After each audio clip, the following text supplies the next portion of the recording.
Rec League Podcast. Tell your friends, tell your neighbors, tell your family, tell your haters. Available on Anchor, Spotify, Google Podcasts, Radio Public, Pocket Cast, Breaker, Podchaser, and Stitcher. At Rec League Podcast on Facebook, YouTube, and Instagram. At Rec League Pod on Twitter. Episode 49 coming soon. Yo, whether you watching this from Facebook, Twitter, click the link in my Instagram, or YouTube itself. What up, world? So, I just watched Wonder Woman 1984. It is the, let's say, standalone sequel to 2017's Wonder Woman. It stars Gal Gadot, Chris Pine, Kristen Wiig, Pedro Pascal, Connie Nielsen, Robin Wright. That's pretty much it. It is directed by Patty Jenkins, who also directed the original movie. This is movie number 10, I think, in the DCEU. I mean, don't hold me to that, because a lot of people have nixed 2017's Justice League, rightfully so. Like I said, it takes place in 1984. It has a prelude that sets up the theme and the message of the whole plot.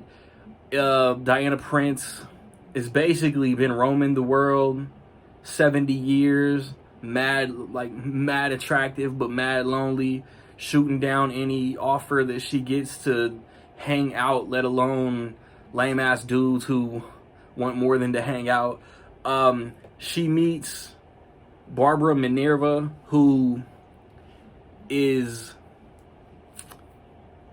an employee, but personality-wise, she's kind of like a lame duck, I guess. Like, she's ignored by everybody. She's down on herself as far as, like, self-esteem.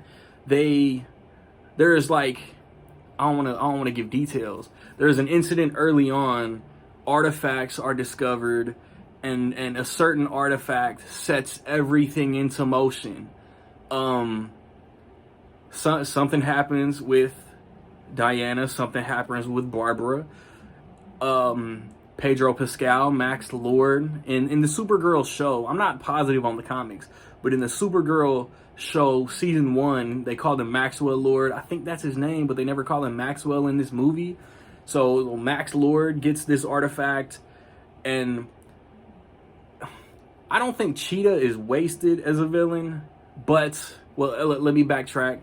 The artifact, Steve Trevor, like, you've seen trailers and release stills. Steve Trevor returns, and it's up to Wonder Woman to set things back in order. Now. I don't want to say that Cheetah is underused as a villain or seen as like a secondary villain, but Max Lord is the main antagonist of this movie. And that kind of sort of bums me out, because like Cheetah is the book, like, never mind. Watch the movie. I ain't gonna say nothing. But Cheetah is like Wonder Woman's Joker, and hopefully there's more Cheetah in future installments. And I didn't know that this was getting any bad press. All I had seen was fresh on Rotten Tomatoes. I mean, I was excited. If you remember, in January, this was in my top 5 most anticipated movies of 2020 out of my 10 plus 3 honorable mentions, and it was supposed to come out in June. There was a point where I thought the trailers for this made it look better than Black Widow. I was excited for this movie after that third trailer. The first couple trailers were super mid. I didn't like them. And the last trailer is what really got me excited to see this. It went from June to August to, I think, November to Holy Potatoes, HBO Max in theaters on the same day, Christmas Day.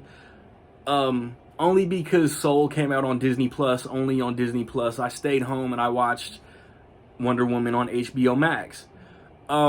If you've seen Batman v Superman, if you've seen Wonder Woman, you know the performance that Gal Gadot is going to give. I like her as this character. I like I think Chris Pine was better in this as Steve Trevor than he was as in the first movie. He's a spy. He's, Dr. Poison, Ludendorff in the first movie. And in this, him and Diana kind of switch roles. Like, she's been living among the mortals for 70 some odd years. And he's the fish out of water. Like Steve Trevor, Chris Pine, just like being like thrust into this 1980s technology is funny as hell. The wardrobe, escalators, they do something very cool that is very popular within Wonder Woman lore. That was my favorite part of this movie. There's the sequence at the beginning. I would say this movie is kind of light on the action. There's an action sequence maybe toward the end of the second act, and if I'm not mistaken, like, I'm probably way off base, but I think Gal Gadot gets to speak her native language in this movie. And then obviously there's an action sequence in the third act. You know what I'm saying? You got to have the big action finale. I think the third act, this is why I'll put it out here now. I'm ranking 1984 over the original because I think the third act is better.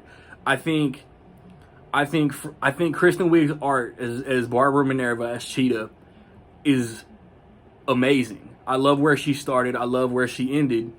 And Maxwell Lord is like a devious, greedy, it's my time, blah, blah, blah. I finally have all the power.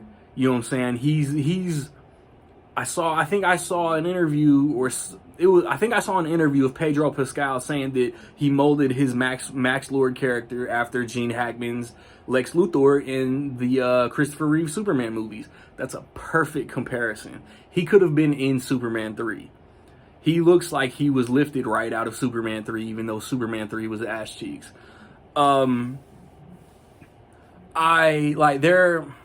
If I have to complain, they take the lasso of truth and they make her Spider-Man. They make Wonder Woman Spider-Man with the lasso of truth.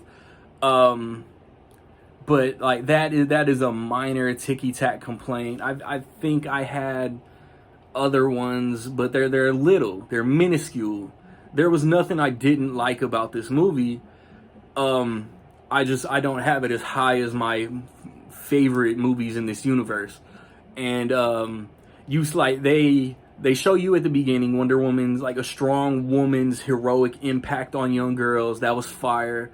They show you throughout this whole movie. The message of this movie is great for not just young girls, for the world. So like, I don't know. I don't understand like what people would bash about this movie after seeing the first one, the same star, the same director. If I had like, this is like my geek nerd complaint about this. In either Batman v Superman or the Justice League, Diana says that, I think it was BVS, she says that her coming out to help fight Doomsday was like her first battle in 100 years, referring to the first Wonder Woman movie. And then in Justice League, Bruce, Batman, gives her that comment about Steve Trevor. And I feel like this movie's existence negates all that.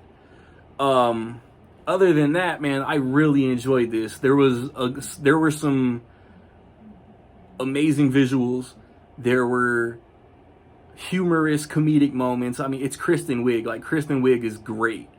I like Gal as Wonder Woman. I hope they do a third movie. And like, Chris Pine is always good. I like the villains. There is a mid-credit scene. No post. There's a mid-credit scene.